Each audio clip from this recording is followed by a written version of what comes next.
today's presentation. Firstly, I would like to introduce myself as Gail Monroe.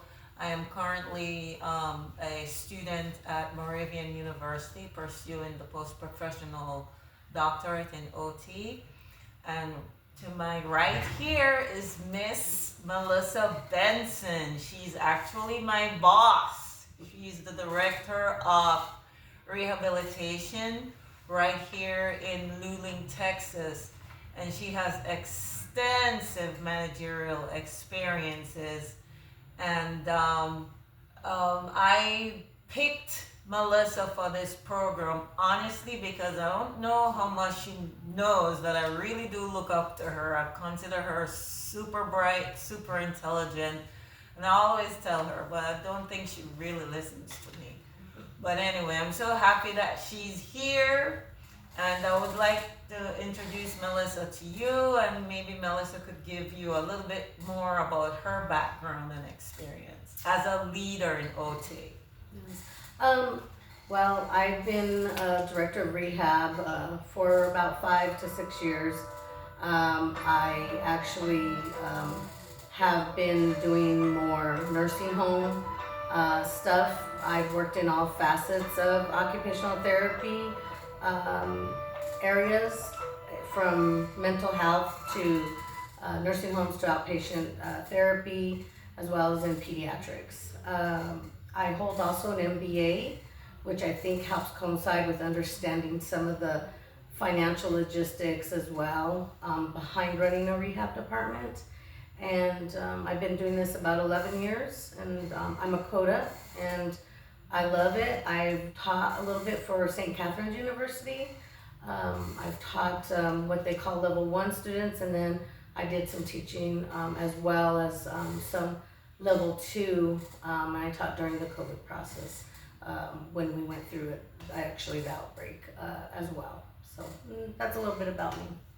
Yes, Melissa is very humble because I have to admit, I'm literally a fan of Melissa. She doesn't even know that, but I am. All day long, we're in here working on all these different people come in here. I have a bunch of questions for her because she's such a huge resource for helping people in other departments outside of our therapy department. So Melissa, without further ado, we're gonna go into these questions. You touched briefly on your area of practice. So we're gonna go into what does leadership mean to you, and what do you consider to be effective leadership? Yes. Before we begin, I wanted to shut my phone off for a minute, if Sure, you don't mind, because absolutely. I know that it rang, and I apologize for that. No problem.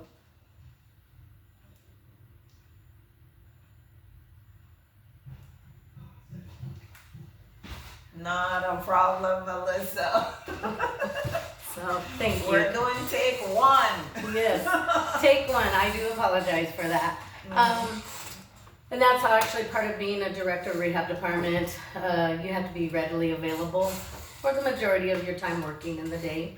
Anyways, could you please repeat the question that you asked me? Oh, the question that I was asking is, what does leadership mean to you, or what is effective leadership to you? Yeah, it's a good question. I think for me personally, looking at leadership and studying different leadership styles, what it takes for leadership is, one, is to have open communication and giving constructive feedback, and yet being positively engaging with your staff or with whoever you're trying to give that feedback and encouragement to.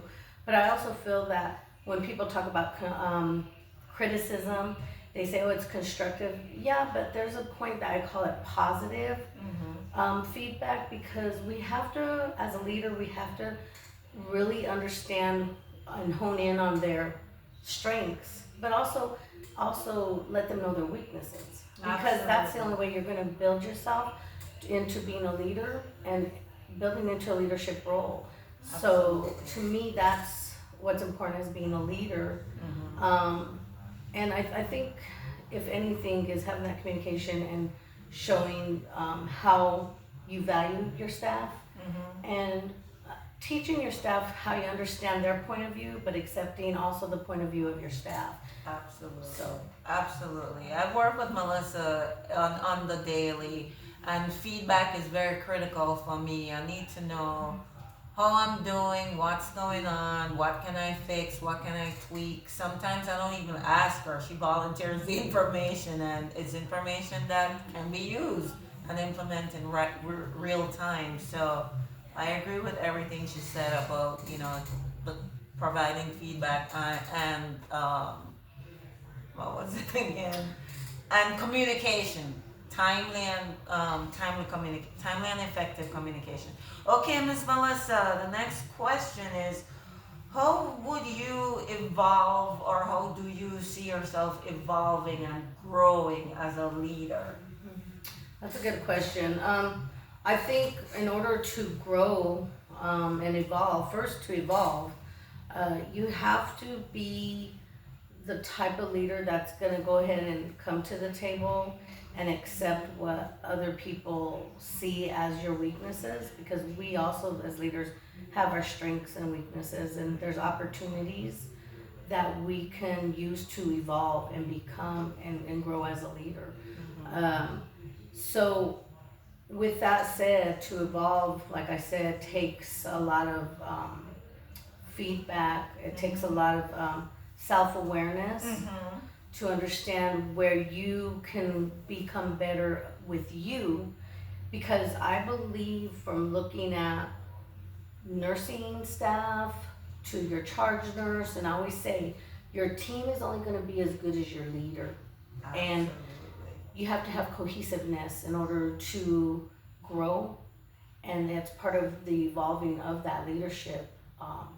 And being able to change during certain circumstances, and we see that a lot within this type of rehab department, as well as within just society itself with Medicare rules and regulations and stuff like that.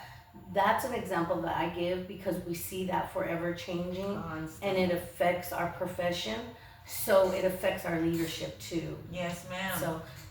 So that, and as for growing, growing means it's a lifelong learning process. In order for me to grow as a leader, I need to continuously learn what's going to be effective leadership, and that really is sometimes not just a team effort, but you also have to understand each person's individual style in order to grow as a leader, because sometimes what we approach with one person, sometimes we have to adjust that approach for the other individual that we're working with. Yes, ma'am.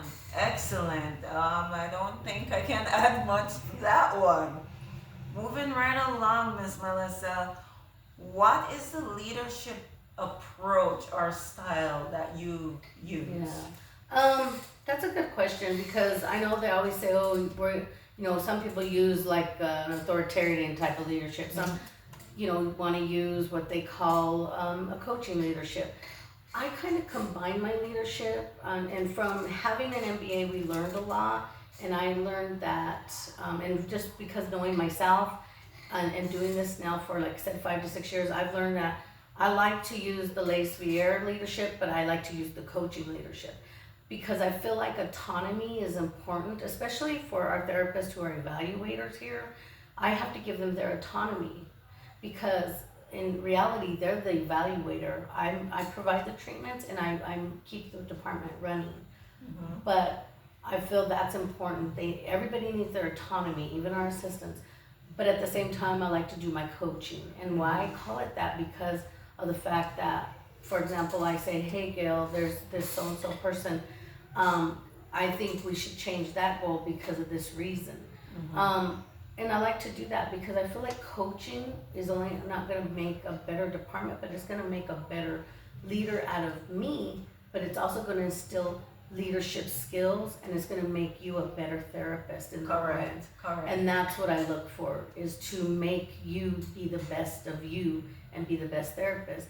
Because going outside of this world, we call it this world, our business type of culture we have here in this therapy department, going out there in the real world, and you pick another type of area, you'll have the skills to not only lead, but you'll have the skills to work independently and recognize anything that you think needs to be changed, because only somebody with the ability to see those skills is going to be able to also come up front and be that lead and that leader to say, hey, we need to make a change. Right, So- right. Absolutely. With working with you, Melissa, sometimes I'm not necessarily clear on some of the, I understand the directives, but I don't understand the 2, 3, 4 steps down the road, or Like the bigger picture in the end. Yes. So I think Yes. you're excellent at just paying attention to the details, as well as thinking about the broader picture. So that is something that I've personally seen you do quite a bit, and it always makes sense in the end. So I'm willing to be very flexible and continue with our Yeah. collaboration like this. Yeah, I learn a absolutely. lot from you, and I'm so happy that fate put us together Yeah, to work yeah. together, and I always admire you and look up to you. Well, I thank you, and I really, I'm glad you admire me, but honestly, I like to admire my students, and I say my students because I'm always gonna have that teaching in me. But I admire you as my supervisor. I admire you as my coworker, because you're willing to take what I'm telling you and say, hey, you know what, this person needs this, or let's look at this, because you're willing to take that. And that's part of being a good leader, is understanding that there's a way that we have to also accept if something that our supervisor or our coworker or my regional sees and says, no, let's not do that. Right. We have to ask, there's gotta be reasonings behind it. And I like that. Sometimes I know, like, you're kind of like, okay, and I can see that your mind's working. Why is that? But I only do that because it's important for me to let you know that if you're working with me, and I don't want to say under me, but with me, I because we are side by side, and parallel communication is very important. Oh, yeah. I want you to be able to walk out of here, and I want to be able to say, hey, you know what? She's going to be great. She's got the tools. Whatever knowledge I had, I could pass on is important. So, yeah. Yes. Thank you, You're Melissa. welcome. The great Melissa Benson. Thank you so much for your time, my Not dear. a problem, and thank you, and I wish her the best. Thank you so much. Thank that you. calls the end for us. Yes, thank you.